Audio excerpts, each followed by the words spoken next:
You know what, guys?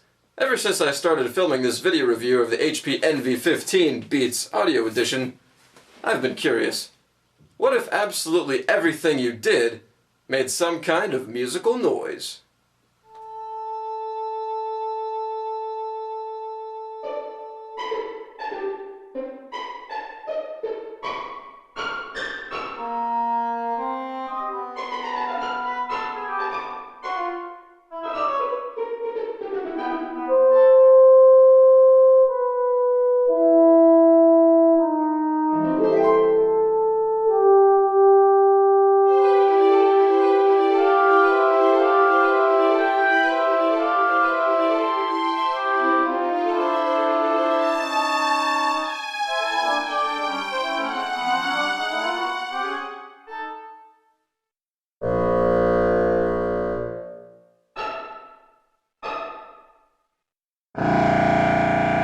Oh my god, that's funny!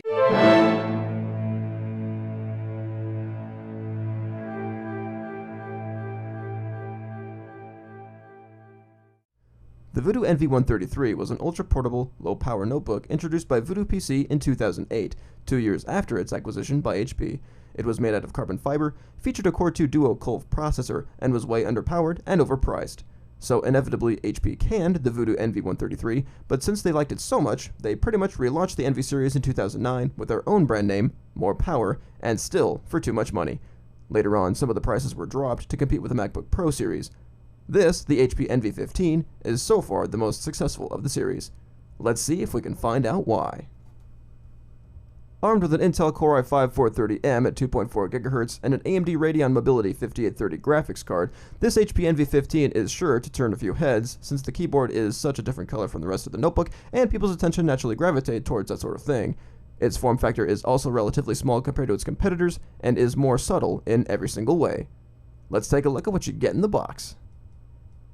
The HP Envy 15 ships in an oddly proportioned monolithic box with silver lettering, an excellent foretaste to how the notebook itself is styled. The Envy also ships with a 2GB SD card, something that should be standard for every notebook, except 2GB is a very, very small SD card, especially one that ships with a premium quality notebook. The Envy comes wrapped in a very nice felt condom, which conforms perfectly to its shape and is the best condom I've seen yet. The lid must be pried apart like a clam, and initial styling impressions are very reminiscent of the MacBook Pro. Note the absence of any recovery media, and even a driver's disc. Let's see what all those holes in the side do. On the front center is the card reader and a couple holes for airflow. On the right side is the lock slot, headphones port, eSATA USB combo port, 2 additional USB ports for a total of 3, HDMI out, the LAN port, and a vent. There's nothing on the back. And on the left side we have the DC in, another vent, and the hard drive reset button. I don't know why, but it feels like there's something important missing. If I can think of it later, I'll just bring it up then. Let's see how far down the Envy 15's knickers go. Ooh. Seems like this notebook was co-designed by Victoria's best kept secret. I can see its memory from here. Barely. The rest of these screws are meant for something other than a regular Phillips head, meaning that if you don't dare venture any farther, what you get in your initial purchase is what you're stuck with. Fun, fun. The greatest part of this notebook, at least what I enjoy the most, is the 1080p screen. Holy hell, there's no optical drive! Sorry, I just realized there's no optical drive in this laptop. So if you want to install games or watch DVDs, you'll have to get an external something or other. Now, where was I? Oh yeah, the screen. Great screen, love it lots. I can't tell the difference between this and the Dell XPS. One difference I can tell you though, is that it doesn't tilt back far enough. When you sit with this laptop in your lap, you will struggle to find a comfortable viewing position. The keyboard on the Envy 15 works flawlessly, and the spacing on the keys is very comfortable. Just like the Dell XPS, there is no 10-key numpad where there very well could be. Also, the roles of the function keys have been reversed this time around, where you don't have to press function in order to lower or raise the brightness and sound levels. You will, on the other hand, have to press Alt Function F4 in order to quit a program. The touchpad of the Envy 15 is the worst I've used, ever. The entire surface area of the touchpad can track your finger movements, including the buttons, meaning that if you're used to having your thumb contact the left button while your index finger manipulates the mouse movement, prepare to ditch that habit. It's also wider than normal, making changing up your muscle memory a real chore. My suggestion is to ditch the touchpad altogether. What I absolutely love about the Envy 15 is the aluminum finish. It's all over the notebook and is 100% invincible to fingerprints, unlike the rubber finish on the Asus G73. Even the keyboard keys cannot be smudged. The LCD screen is, of course, a different story, but that's the easiest surface on a laptop to keep clean anyway. The speakers on the Envy have nothing to impress with. There's no subwoofer, and they stay pretty quiet. It's the Beats headphones experience that HP wants to push here, but in order to take advantage of it, you'll need a rather expensive set of headphones, like a $150 pair for Monster or Bose. All in all, it's a gimmicky experience. The standard battery can only be a 6-cell, and judging by the power suckage of the included components, a short battery life is what should be expected. However, there is an additional 9-cell battery available that fits on the bottom, covering the entire underside of the laptop and not adding too much to the overall bulk. That should take you to a little over 3 hours of internet work use. Let's talk gaming. The NV15 functions well in this area, although the performance is a tad bit disappointing given the name Radeon 5830. The Windows Experience Index gives the 5830 a 0.1 advantage over the 5730 in the Dell XPS, and the 3D Mark 06 score shows little improvement.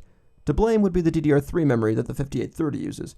I am very confident that if the graphics card used even GDDR3 memory, the performance would dramatically improve, and yes, there is a difference between DDR3 and GDDR3.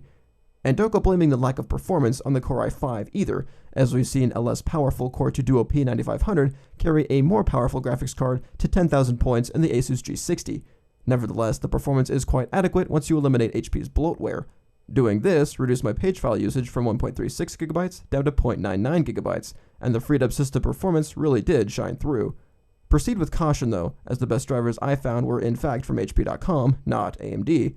Expect modern games to run very well in 1680 by 1050 in medium to high detail settings. This includes StarCraft 2 and even Black Ops.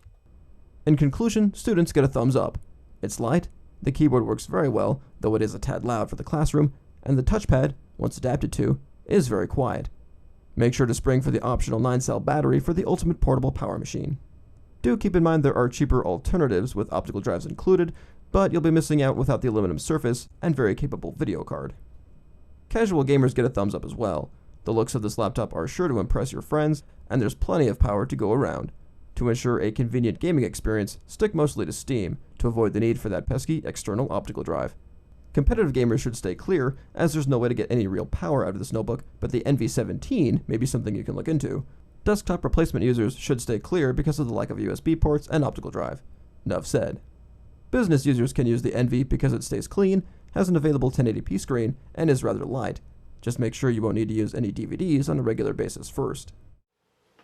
Okay everybody, thank you for watching my feature presentation of the HP NV15 Premium Entertainment Notebook. And if you guys have noticed, I am looking a tad bit more grizzly than normal. That's because I am participating in No Shave November for the benefit of male prostate cancer awareness. Remember guys, if you are 40 or older, please do get checked for prostate cancer at least once a year. Alright, so stay tuned for video game footage of the HP NV15 Premium Entertainment Notebook. And you guys, have a good night.